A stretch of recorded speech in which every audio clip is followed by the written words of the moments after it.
Hello, hello. Welcome into Note News.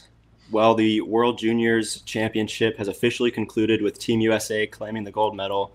The tournament was pretty good for the Blues organization, featuring 9 St. Louis Blues prospects, the most for any NHL team. 5 Blues prospects won medals. So today we're joined by special guest Mike Meyer to recap one heck of a tournament.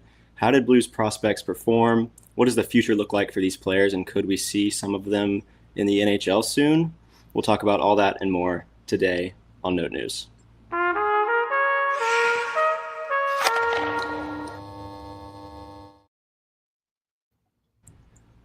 Welcome in. If you're new to Note News, real quick, if you aren't familiar with what we do, we talk Blues hockey, all things Blues hockey. We talk prospects, rumors, and of course breaking down the NHL level team, all kinds of stuff. We go live typically once a week, sometimes twice a week, very often twice a week. And you can find us on YouTube if you would subscribe to our YouTube channel and like this video. And we're also on Spotify and Apple Podcasts as well, if you would follow and rate there. We're also on Instagram, Twitter, and TikTok at Note News Pod if you want to follow along and get updates and see some of our cool graphics and videos and stuff like that. We'd appreciate that as well. But enough about us. We're joined by a special guest, as I said. Mike, Happy New Year. How's it going? And why don't you let the viewers know a little bit more about you and where they can find you? Gents, Happy New Year. So happy to be back on here with you guys. Right now, I'm actually up and going here with a new Substack account that I actually just launched here back on November 1st. It is Blue Notes Rising. I think it's a fitting title here for the description here of all of the Blues prospects. So if you're looking to stay up to date here with it, be able to just find me here on Substack. Yeah. And we have linked your Substack and your Twitter account in the show notes. So if you're interested in hearing more and reading more of Mike's work, then check out those links. And yeah, we're happy to have you on. But let's go ahead and get into it. We got a lot to talk about. Alec, do you want to start us off with a sort of a brief recap of the World Juniors tournament? Yeah, totally. It was a fun tournament, as it always is, and ended in the USA being back-to-back gold medalists. So that was exciting and some really fun games. Yeah, pride for us, I guess, for what it's worth. And there were some really fun storylines this year. The big one for sure is sort of the no-show of Canada at the tournament. They just did not really put up a great effort, sort of felt like they maybe had higher expectations for themselves and didn't deliver on that. In probably the biggest game that they played was ironically against Latvia, which was the other major storyline of this tournament, as Latvia defeated the Canada World Juniors team off the backs of a 60-something save. I believe it was 1 goal performance. So Latvia's goalie certainly putting his stamp on the tournament and putting his name on the record. But yeah, it was a really fun tournament. USA ended up winning gold, triumphing over Finland, who took the silver, and Czechia with the bronze, with a lot of Blues prospects on those teams. And I should mention also Sweden came in 4th place. So further bolstering the Blues prospect pool. And the biggest drama was definitely Canada losing to Latvia, but there was up and down just some really good games. I really liked watching Team Sweden's run because I guess I'm just turning into a Sweden fanboy. But the Blues had an NHL high 9 players, tied with one other organization who is escaping me right now. But we were the leader in NHL prospects on the of all teams. Which included some names you may or may not be familiar with, including Otto Stenberg, Theo Lindstein, Dalibor Dvorsky, our 2023 first-rounders, Adam Jiricek, our 2024 first-rounder, as well as some names you maybe, if you don't know about, you really should, like Juraj Pekarczyk, or I know Jakub Stankel. We finally got a pronunciation on, or Stancil, sorry, pronunciation on his name. Had a really, really great performance. So yeah, it was a fun tournament all around. Mike, I think our first question for you is, what was the biggest storyline of the tournament to you, and then what was the biggest storyline relating to the Blues to you? Well, I think you nailed it here earlier. I mean, I think Team Canada was absolutely like the biggest storyline that was coming here out of the tournament. And I think that it was even before like puck dropped here on the tournament itself. Canada was like the number one storyline based off of the number of prospects that they left off of the roster. I mean, at this point, you could have had Thomas Mercick, one of the other Blues prospects, show up here for Team Canada, and he would have been, at least a half a point per game player here for them. In terms of Blues prospects, I mean, Stancil, I think is absolutely the biggest standout here for the Blues. He looked good in 2024's tournament, 6 points in 7 games. And so his performance right now, so far, like in his first WHL season with Kelowna, no question it was going to be a good reason to bring him back. But to lead all of the scorers, all the forwards here, rather, in points, rather, how the bar's raised. Bar's absolutely raised here for him. So, those are, I think, in my opinion, the two biggest storylines coming here out of this tournament. Yeah, those are pretty good ones. It was a fun one. Really enjoyed seeing some best on best for U20. So it was a cool one. Maybe not best on best, I guess, if you're following along with the Team Canada drama, like you said. So at least an interesting one. It was never dull, never boring. Let's go ahead and get into some specific Blues prospects and how they performed at this tournament. Mike, one of our patented note news segments is high note, low note. So it's pretty self-explanatory. What's something positive that you noticed, and then obviously low note being something maybe discouraging or negative that's been going on, concerning even.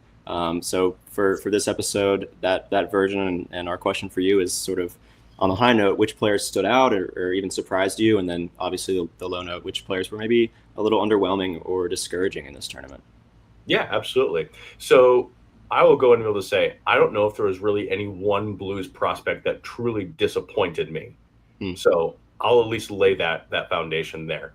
I think it's hard not to be able to talk about Dalbo or Dvorsky and just how outstanding that he was here for the Slovaks. After the quarterfinals, if you all were paying attention, he actually was tied for first in scoring with 9 points. And then he even still finished out with the 9 points here in 5 games. And so he had, I think he was within the top 14. He was ranked, I think it was 7th. He was easily one of the top scoring forwards with 2 fewer games played here among any other forward. So Dvorsky was absolutely at the top here of my list, but he made an impact here, like with and without the puck. It definitely felt like Dvorsky's best international showing. And I think they talked about 1.5 million times during the broadcast that it was like his 4th World Juniors that he played in. So, but I love the fact of that, he's looking a little bit more of a well-rounded player. And I have to think his time so far here with the Thunderbirds has absolutely helped that. He's looking good here with and without the puck. Now, that being said, the Slovaks had a lack of depth. That was one of the biggest draws and like why they didn't continue to be able to go forward, but it absolutely was not without the help here of Juraj Pekarčík. This is a guy who absolutely should have Blues fans' attentions as a playmaker. Short, crisp passes here in the offensive zone, but he kind of just looks like he sees the play 2-3 steps ahead of time. So this is a guy who I think without Dvorsky may still be very effective, but he still needs that offensive weapon. But on the other side here, Dvorsky also needed a guy here like Pekarčík to be able to help make sure that the offense here was running, because any single opposition just said, hey, look here at these 2 guys, and we've pretty well contained this squad. Adam Jiricek, he looked a little bit more comfortable here for me. I was really, really pleasantly surprised here with him. As the tournament went on, he just looked more and more comfortable, more and more confident here in his game, in his and I guess like his body here as well. He only played 4 games for Brantford before suffering another injury heading into the tournament. It was a nasty, nasty knee-on-knee injury that I felt so bad for the kid. And then he played another 2 games before the start of the tournament. And so it looked like he was starting to be able to get his legs out underneath him when the tournament started. But as, you started to get higher in competition, there was more on the line here for him. Jiricek just looked really, really just stand out. And especially It was in the game that sent them ultimately here towards the medal round, where Juracek, he had a shot here at the point. It was blocked. Came back here to him. Look. Saw Adam Yeko here on the doorstep. Moved around the defender. Crisp pass, and be able to set up the one-timer here for Yeko to be able to send them here into the medal round. So, on the low note here side, again, there were so many good players here for the Blues, and I left this tournament, and I was not underwhelmed by a single one here of them. Now, if I had to be critical here of it, surprisingly enough, it's going to be of Otto Stenberg. And the only reason why I'm saying that here is because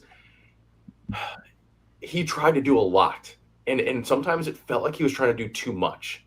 You know, he was really trying to put Sweden on his back here at times, when in all reality, he just needed to get the puck into the offensive zone and slow down. And instead, he just kept, he was a bulldog in the offensive zone. And I don't think that he needed to be that hard all the time. You know, he was going from 0 to 100 immediately. And again, I think if he just made it to the offensive zone, helped set up the play, helped make sure that his team had some sustained pressure, I think he would have seen a better player. Now, on the flip side here of that, Stenberg had about half a dozen goals that were just either blocked or just amazing save here from the goaltender. And so you could have easily have been looking at a guy who had 8-9 goals here, it felt like, in the tournament. So I'm not upset here by his performance, but it's just critical where I just noticed that there's that raw young player that you're still seeing here in Otto Stenberg. So just something that really just kind of caught my attention a couple times. Yeah. Well, I think where my curiosity takes me is I want to start at the top. And partially that's because the top is not who, maybe we all expected going into this tournament. But as we sort of brought up earlier, Stansel had a phenomenal performance on his team, and really like flying all around the ice. As you said, I think you put really well that the ceiling for what he can be is raised. So I am curious what you think that ceiling could be, or do you think this was more of a flash in the pan sort of performance that the rest of his track record thinks that maybe he will still be a very good prospect and skater eventually, but perhaps not to this level? Yeah, actually, great question. So I had him pegged more along the lines of, if he's going to make it to the NHL, he's going to do so in a fourth line grinder type of a role. You know, he still has the upside in order to put some pucks here in the net, but I just didn't really see a whole heck of a lot because he has a ton to be able to work on. Now, that being said, this is a guy who, I talked to him a month or two ago here before the start here of the tournament. He's really looking forward to it, talking about the work that he was putting in here all season. And you've seen it, on the ice, especially if you're watching video here of him from Kelowna. I still see a little bit more of a bottom six player right now. But if he continues along here with this development, if he continues to really put the work in here, I don't see a reason why you couldn't see a guy who finds a consistent home here on the third line as a third line checking forward who, puts in 10, 15 goals here a season. But you could also see a guy who, again, super lofty projections, makes his way to the top six. But I'm not going to put, the cart before the horse here at this point. So I want to see what he does the rest of the season. There's rumors flying around that he could be headed out of Kelowna, which I think that would be really good for him because they're just below 500 squad. And I was reading here from Cam Robinson that Calgary could be interested in him here for a playoff push and potentially a title push. And if they're interested in him, that's a good sign. Sweet. Yeah. Just sort of echoing what you said. And this is also something that I've heard that Doug Armstrong said in the past couple of days as well. Just that ceiling is elevated and that expectation is now higher. So it would be fantastic to see a player like Stansel who, he's got a lot of size and power and a pretty solid release as well, play at a higher level. So that, like you said, that would be pretty sweet. Taking us back to the Swedes a little bit, you talked about Stenberg already, but I want to ask about the other one, just because the Blues at the NHL level right now and sort of chronically over the past however many years, they seem to be almost in a bit of a desperate need of some younger defensemen. Those concerns have been quelled a little bit lately with some impressive defensive performance under Montgomery. But I want to ask about Theo Lindstein. He's one of the the Blues' biggest names defensively in the pipeline, in the system. How did he look in this tournament, and what does that mean for him looking forward as well? Yeah, absolutely. So if you're looking at the score sheet, and especially comparing it here to last season, you would think this is a down performance here from him. On the contrary, he was not really asked to be that offensive catalyst that he was a year ago. Last year he was just under like a point per game, highest scoring defenseman in the entire tournament, all-star. He was really asked, he paired along here with Tom Willander, and he was really asked to be just the two-way shutdown defenseman here on the second pairing unit. You had Axel Sandin Pellikka. He was the main offensive producer here for Team Sweden. I really love seeing the amount of play, especially defensively, from a guy here like Lindstein. He, at one point, he played 27 minutes against Finland in the semifinals, and I felt that was his best defensive game over the past two tournaments. Wow. He was rarely beat on bad plays, bad reads. And then following that, the next day, he played another 26 minutes against Czechia. So this dude's a workhorse. I love what he's been doing here right now. This is his first full season right now that they're playing here in the SHL. From reports that I read here earlier, after his tournament last season, I mean, the dude was just on fire the rest of the season. He came back. He was wanting to elevate his play. He went with the concept. Like he was just a student of the game here again, and just had a fire lit underneath of him. And he was a major component here to his team as they moved here from the second level here in Sweden, and helped his team get promoted to the SHL here full time.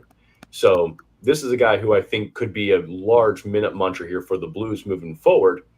Maybe not a large point producer, but a guy who's just going to be a solid defensive player who can be able to chip in offensively. Yeah, that's so valuable. Again, and the Blues need it. Cam Fowler has been a huge help on that offensive side of the puck, but I mean, he's also an older veteran player, and they've only got him under contract for a couple more years. It'd be nice to see Lindstein have an impact. Staying with the Swedes real quick. So like watching Stenberg and Lindstein play in this tournament, and typically these guys play in the SHL, right, in the top Swedish league, playing against men and getting minutes. Correct me if I'm wrong, but typically their minutes are more bottom line, bottom pair. Stenberg's, yes. Lindstein's not as much. He's been playing a little bit more of like sometimes first pairing, sometimes second pairing. So it just kind of depends for him. Yeah, and I know that's the track that a lot of Swedish players and European players like to take. But watching them play against other players their own age, how do you think they measured up with sort of their peers? And then, I mean, do you think they would benefit from playing like in the AHL or another major junior team, or do you think they're in a pretty good spot in terms of the team and the team they're on and the league they're in? Yeah, absolutely. So this is always a good, fun, classic debate, and one that I always have here quite a bit. In the terms here for Stenberg, I would personally like to be able to see him over in the AHL right now. That's just me. But we've also seen where take Kaskiamaki. He was a bottom six forward in Liga here for the last 2 seasons, and now he's coming over and he's one of the top point producing rookies, and he's second in scoring here on the Springfield Thunderbirds. So that time, that development here against men in a top professional league has really helped him out, and it's been able to show him, I mean, just more times than not, on how much that's truly helped him. That being said, I would still like to have Stenberg over because I do want to see what it's like to be able to have him over here. Is it truly just a lack of deployment that's suppressing his offensive production? Is it like what really is kind of causing that here for me? Lindstein here, on the other hand, he's been getting really good minutes here in the SHL. I really like what they're doing here with him. I don't see anything that's wrong here with him right now. And when you're looking here at the in the AHL, there's not exactly a good spot for him just yet. He right now, I'm from the stuff that I'm reading and the stuff that I'm looking here at, I don't really see him coming over for at least another season. So maybe in 27 is where you should be projecting him to be able to come on over. And again, you look at several guys who are going to be either playing in the AHL next season, or guys, I mean, even like Michael Buschinger, who's an offensive catalyst, he's not really getting much ice time here right now. And so it's hard for him to become productive. So when you've got prospects who are getting bogged down, would you rather them play overseas where they're at home, they're comfortable, and make sure that they're getting good development here against pros? Or would you rather them also get limited ice time here in juniors or in second league tiers? There's pros and cons to both. There's absolutely pros and cons to both. But again, Lindstein, yes, stay where you're at. Stenberg, I'd love to see him over in the AHL as early as next season. Awesome. Yeah, I think someone who has benefited from that transition is our maybe most exciting prospect. I guess there's also Snuggerud, though. But Dalibor Dvorsky has definitely been thriving in the AHL this season.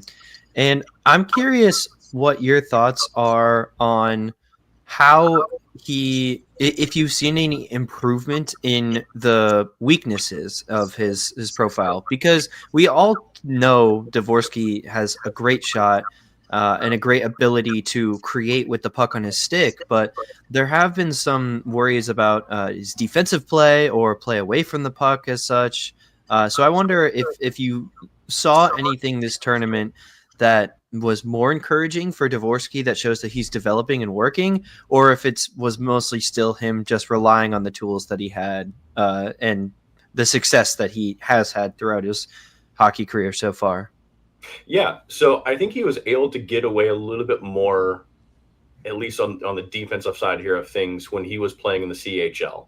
You know, whenever he was playing there, I mean, he lit up the league. And you have to think, I mean, what would a full season have looked like for him if he had played at that point, didn't stop for World Juniors, you know, didn't miss, I think it was like 10 or so games here at the beginning of the season. But now that he's in the AHL playing up against men and people, you know, in his peer age, it's a good mixture of guys that he's able to be able to play around and against. I believe that he has really seen a lot of growth here defensively. I think he's seen a lot of growth here on the face-off dot. I think he's seen a lot of growth here, even like in his skating ability. I don't believe that we're going to be able to see a ton more growth this season. You know, it's going to be strength training. It's going to be, you know, the off-season type of work before you start to be able to see maybe like that next level that he hits here next season. Cool. Yeah, nice. We'll transition now to looking at some bigger picture stuff and looking ahead at some of these Blues prospects and what the future holds for some of these guys. But if you're just tuning in, welcome to Note News. We'd appreciate if you would like this video, subscribe to our YouTube channel, and we're also on Spotify and Apple Podcasts and Instagram, Twitter, and TikTok at Note News Pod. We go live once a week, very often twice a week, talking all things Blues. So we appreciate all that, and if you're interested in reading more about reading more of Mike's work and finding out more of what he does, you can check that out in our show notes as well. Well, I figured we should start pretty general as far as the big picture questions look, right? And obviously, you know, hindsight is 2020. We have the benefit of you know, the past 2 years of play for some of these guys, but you know, after the performance of a lot of Blues prospects in this tournament, how good a job did Doug Armstrong and Alex Steen and the Blues do in the 2024 and 2023 NHL drafts? You know, knowing what we know now, like how good did they do? Knowing what we know now, you know, post tournament, I think they've done a fantastic job. Now, also that being said, these Blues prospects here, rather, they've done a really good job at taking the responsibility and developing themselves here as well, you know, really putting in the work. I still have a lot of faith and a lot of trust in what they're identifying and what they're able to see, especially as we're also starting to see a couple of classes that are getting a little bit weaker at times, especially where the Blues have been drafting. They're getting a little bit weaker, say around like the USA and the CHL. But you're also starting to see a little bit of stronger performances and productions and prospects that are coming here overseas. So the ability to be able to draft overseas and know what kind of talent to be able to dissect what those talents look like and where they need work here at, I think that they've done a fantastic job here of evaluating talent. Sure. Well, on that note, do you think that this might impact their strategy coming up in this year's upcoming draft, which has sort of also, I should mention that the Blues right now have a first round pick and I think, a fifth and a sixth round pick on top of that. So not a wealth of options, but especially like down the board, in the first, well, I don't know, because it kind of depends on where we're going to be picking this year in what is supposed to be a pretty hit or miss draft. There will probably be a lot more busts than hits. So do you think that given they've proven their ability to scout internationally and to scout at the amateur level internationally, do you think that they will continue to try and make these swings, or I don't know, what are your expectations coming forward in this year's draft? So this draft is going to be interesting. I don't believe that the Blues will only have 3 draft selections by the time that the draft here is done. But only having a first, a fifth, and a sixth, that's going to be tough. That's going to be like, even for Doug Armstrong and company, like that's going to be tough. I think if that's what they stick with, I just foresee them just going with best player available, who's ever on the draft board at the time. I don't think you can afford to try and be cute and fancy and try to go off board, off script here or anything. You've only got 3 picks. You got to make sure they count. Now, that being said, especially when you get to 5th and 6th rounds, we've seen some good players be chosen. I mean, Matvei Koryoki here coming out of Russia, he was a 7th round pick. Suyasev, another Russian player, he was either 6th or 7th round here as well. They've seen some really good talent evaluations, especially out of the Russian leagues here in the late rounds. But especially with that first round pick that, I'm sorry, Blues fans, trust me, die hard, I don't see them making the playoffs this year. I just don't see it happen. They're going to come close, but I just don't see it happening. So you're going to have a chance here at a decent pick and a decent prospect, but that's just where I don't look to try and address needs. I just look best player available. You have a wealth of talent here right now in your prospect pool, and just continue adding with whoever is the best player on the board. Yeah, that totally makes sense. I'm expecting maybe like a Brandon Saad moved, or if you can get back from injury, a Radek Faksa, and I feel like the return for one of those guys could definitely include some picks. So I'm hoping that they'll pick up some more draft capital there. On that note, you sort of hit on it at the end there. The Blues prospect pool is looking pretty deep right now. Obviously 9 guys in this tournament, and that's not even including names like Jimmy Snuggerud, of course, as well as some others, down the list, down the pipeline, and down the depth chart.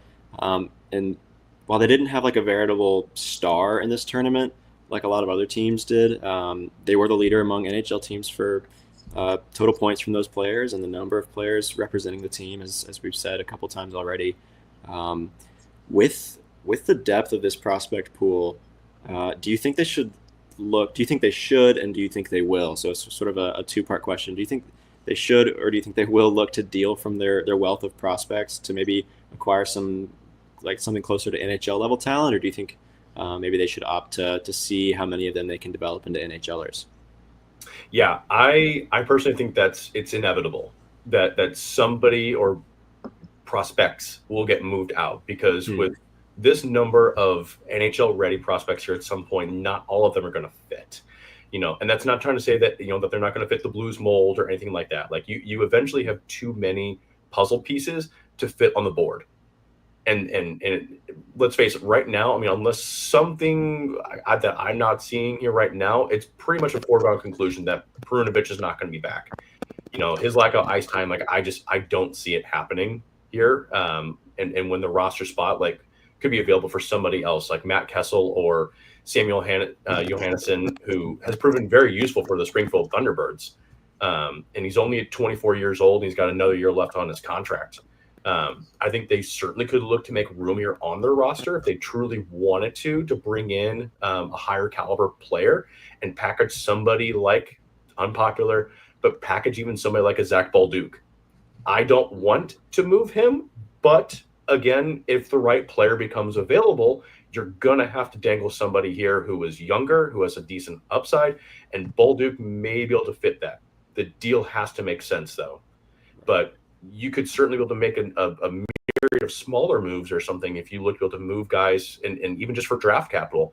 Sundqvist, Toropchenko, and Saad, they're all under contract here right now until 2026. Fox is a UFA here after this season. And so, you're not going to be getting a big upgrade with your roster with guys like that, but those are all players you could be able to look to dangle here as well.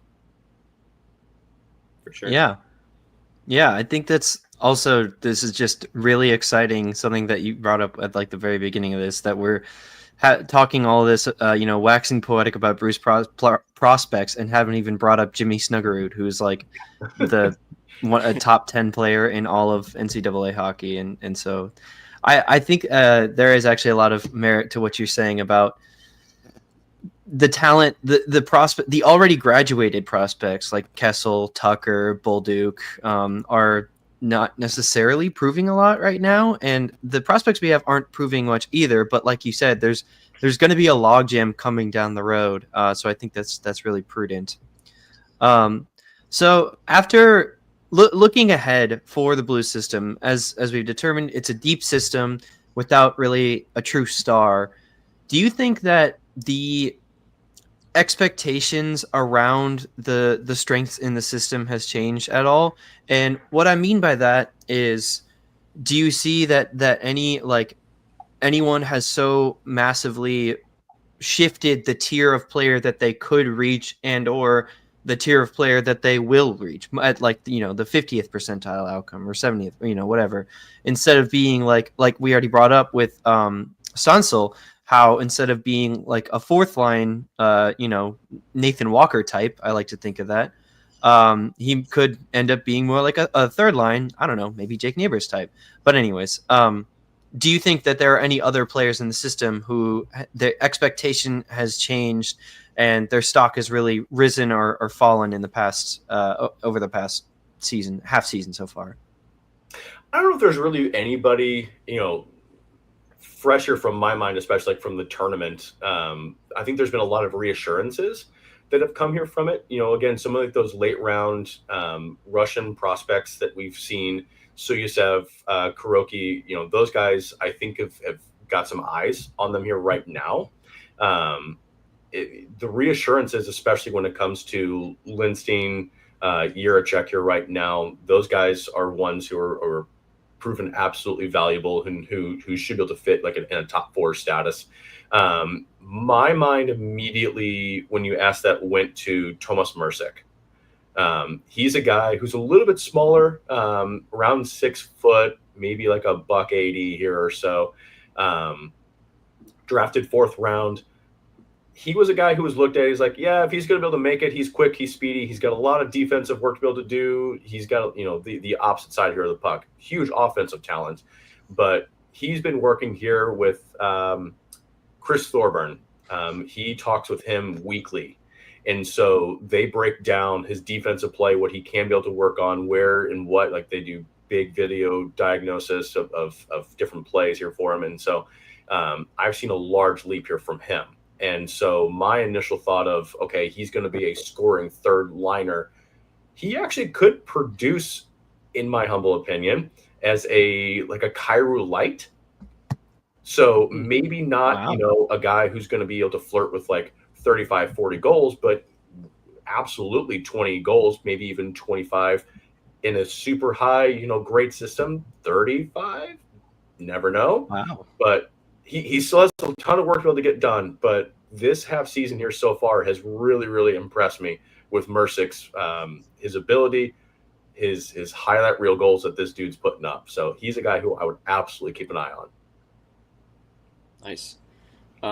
Bringing it back to this, this World Juniors, this year's tournament, specifically looking at how these Blues players performed. Did you think that there's been any sort of change in the strengths of the Blues prospect system as far as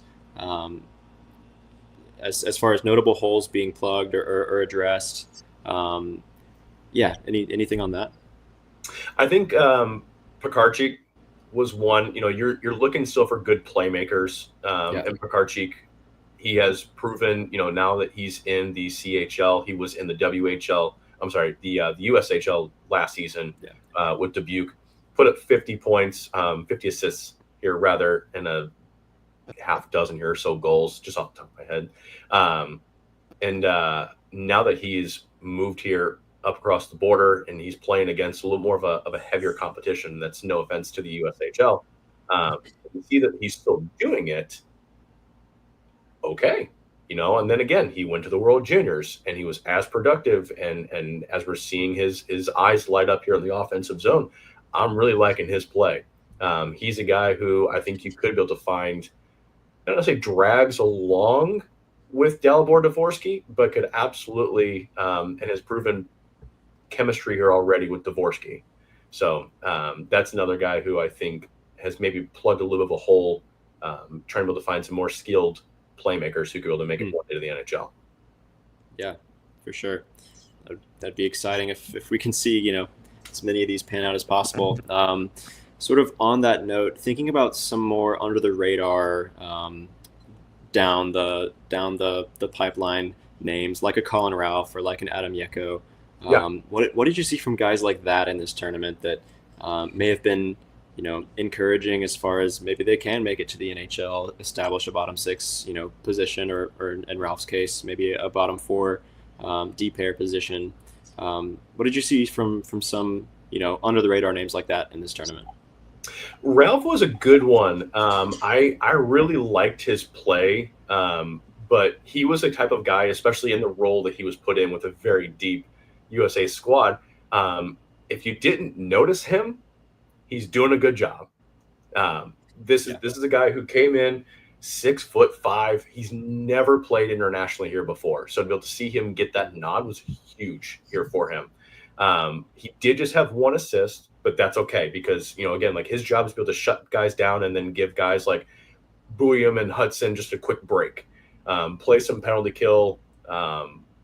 There's not really going to be much offensively that you're going to be able to see here from him when he's only playing about 10 minutes a game, but I really, really liked his game. When you're looking else, I really liked Adam Yeko's tournament. He had the highlight scoring, the game-winning goal here against Canada, advanced to the semifinals. And that came after registering at least 1 point in every round-robin game. And so the dude was involved in every single play, even when they were averaging around like 8-9 minutes a night here early on. Again, same thing. Not really much you can do to do with only playing about 8 minutes a game, but he certainly made the most of it. I think his ice times improved a lot as the tournament wore on. Sorry, guys. And deservedly so. This guy absolutely earned it. And I'm probably going to butcher this guy's last name, and maybe it's not. Andre Kosh. He scored the opener against Switzerland, but then never played more than 12 minutes a game here other than that. But that's okay. He was a defensive depth player. I thought he did a fine job here throughout the tournament. Should he make it again next year, I think he's going to be a little bit more of like a top six player, just due to turnover here right now. But that's really about it. I've seen him play a little bit more like a prominent, like offensive side of roles here for Czechia, like in the past. And I think that's what you should be able to see from him next year. So he could be a little bit of a guy that we talk a little bit more here about next year for Czechia. Nice. Sure. I think it's all really exciting. So I think one more question for you here. looking forward for this season, the big talking point throughout the season has been Dalibor Dvorsky, who has just tore it up at Springfield. So I'm wondering if the expectations as to when we could see Dvorsky in the NHL have changed, and if you think that he could get the nod at some point this year, what would that look like? But also, in addition, I mean, we just got confirmation that Jimmy Snuggerud will be playing in the NHL this season, but like for 2 games maybe. Right. But it'll still be cool to see him put on a Blue Note sweater. But do you feel like there are any other prospects you would like to see in the NHL, or can expect to see? We could maybe even expect to see in the NHL. And what do you think this would look like? I don't know if you were looking to soapbox about Leo Loof or Anton Malmstrom, but you could take this in any direction you feel. Yeah, absolutely. By the way, I feel to say this is not alcoholic. This is chai tea. So in case people are wondering, like, what is that? Chai tea. Spent a lot of time outside, so something to be able to warm me up. I think with the current depth that they have, it's going to be very challenging for a lot of prospects to be able to make their way up. And that's where I think, Springfield's got a lot of prospects who are currently playing for them. And so they're going to continue just marinate and develop here as much as possible. Sorry, guys, I'm also hungry, so marinate. When it comes to Dvorsky, man, that's a tough case. I don't see him coming up here any earlier than the trade deadline. And it may be just after that. Again, he's only really gotten stronger here as the season here has gone on. He's really just been consistent here as Springfield's second line center on the second power play unit here throughout the season. And as good as he's looked here in the World Juniors, I think he still has some work to do. Just again, continue to grow, develop. There's nothing wrong with that here at all. Luca Del Beluz, again, pronunciation, sorry, man. He's finally getting called up here to Columbus. Finally. And this is over a point per game player, and he has been here for most of the season. I don't know if he's going to see playing time, but the injury here to Sean Monahan may prevent that. But you see guys all the time, prospects, that they just want them to take their time. Just continue to grow so that when it comes time to inject them into the NHL, it is not just like a sink or swim, see what happens. They know that these guys are ready. And so if the Blues are still in a playoff push here around trade deadline time, to be able to bring up a guy here like Dvorsky and say, okay, you're expected to come in, point produce, be good defensively. Like it's going to be on you, man, because if you make some bad plays and the puck goes in the back of the net, it's kind of on you.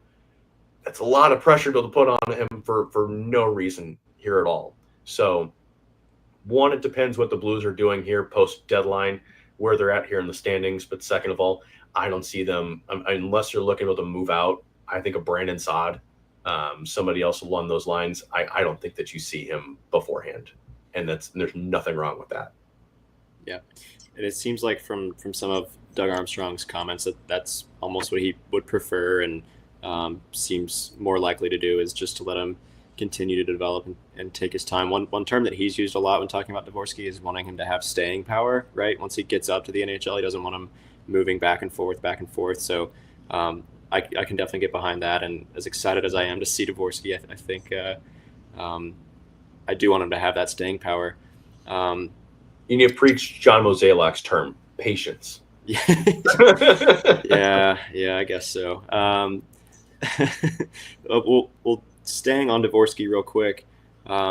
It's looking like the Blues are going to have a pretty competitive, preseason training camp before next season with a lot of these guys. Where do you think Dvorsky could slot in if he cracks the roster, maybe at the beginning of next season? If he cracks the roster, he has to openly take the second line center spot for me to be able to say anything higher than that. You've obviously got Robert Thomas here as the first line center. I think even in his peak, he and Thomas are just going to be the 1-2 combo. They're just going to be interchangeable. I think Thomas is going to ultimately be better long term. Just saying that long term, I think Thomas is obviously going to be better than Dvorsky. And that's where he's going to slot in very, very well here as a 2C long term. But I think you could be able to see him as that third line center here throughout the next season. I'll be slightly disappointed if we don't see him as the third line center next season. Like I think something's amiss if he's not the third line center here next year. I think I'd agree. And sort of on that note, where do you think we could see Snug either at the end of this season or at the beginning of next? I think he splits time. I initially thought, and again, it depends on where the Blues are at. Injuries are going to play a major factor here into it here as well, and that's where it's really, really tough because you've got a lot of talent here, especially on the right wing. Third line center, maybe even power play 2 is where I would put him here at. I want him to be on that man advantage. I want to see that cannon of a shot that he's got. Yeah. It's going to be a crime if they don't put him on the power play. Yeah. Third line, I think, is where you see him, and you know what? That could be 2/3 of your third line next season is Snugger and Dvorsky, and I mean, you're going to have Blues fans foaming at the mouth if that's going to happen. Yeah. Yeah, absolutely. I think when we had you on last time, when we were talking about Snuggerud, you made, and this comes with like a disclaimer, you made a comparison between Snuggerud and Ovechkin, not saying that Snuggerud's going to become a Hall of Fame, like one of the greatest ever to do it, but just in terms of set him up in one spot and let him rip it from that spot. Yeah, that would be super exciting to see. Before we close out, I'm going to throw you a curveball because rumors are flying right now. If we could package Dvorsky in a trade for Elias Pettersson, would you do it? No. No, and it's nothing against Pettersson. I just don't know what, especially like that next. I forget off the top of my head where his contract is at. Yeah. I don't want to know where his contract's going to be at, and the Blues have no reason to do that at all, unless for some reason like you're just moving out a massive contract here back to Vancouver. So no, if you can be able to make money work, I think that would be very interesting. To move a guy like Dvorsky, though, in the package deal, scary. I get really worried about your center depth real fast if that's the case. So, yeah. Totally fair. Awesome. Well, Mike, thanks for joining us. Do you want to let our viewers and listeners know one more time where they can find you and your work? Yeah, absolutely. I'm trying to get more active on all the socials. I'm very active on Twitter, X, whatever you want to call it. I'm trying to get more and dabble into Blue Sky and Threads, and I start posting on one more and then go to the other, and so I can't really figure out if either one has really true staying power. And then if you want to be able to read the written work, I will actually, here's a quick teaser, I will be having a large, and I mean over 1,500 words of a mid-season top 10 prospects here, in my opinion. That's going to be released tomorrow morning. So be sure to be able to subscribe. Blue Notes Rising here on Substack is where you can be able to find me. I'm trying to do a good mixture of the work between paid and not paid articles. I want to make sure that our paid viewers here are, that they're getting, they're good amount here of stuff. And so that's where you can find it. Awesome. Yeah. Sweet. Well, looking forward to reading more. So we appreciate you hopping on, like I said. And if you're new to Note News, we'd appreciate it if you would subscribe and like this video and follow and rate the podcast wherever you listen. We're on Spotify and Apple. And then we're also on Instagram, Twitter, and TikTok at Note News Pod. And if you want to know when we're going live once or twice a week sometimes, then yeah, follow us there, and that's where we'll post our updates. Mike, thank you. We appreciate it. This was a lot of fun. So, Alec, can you give me one big "Let's Go Blues"? Let's go Blues! That'll do. Let's go Blues.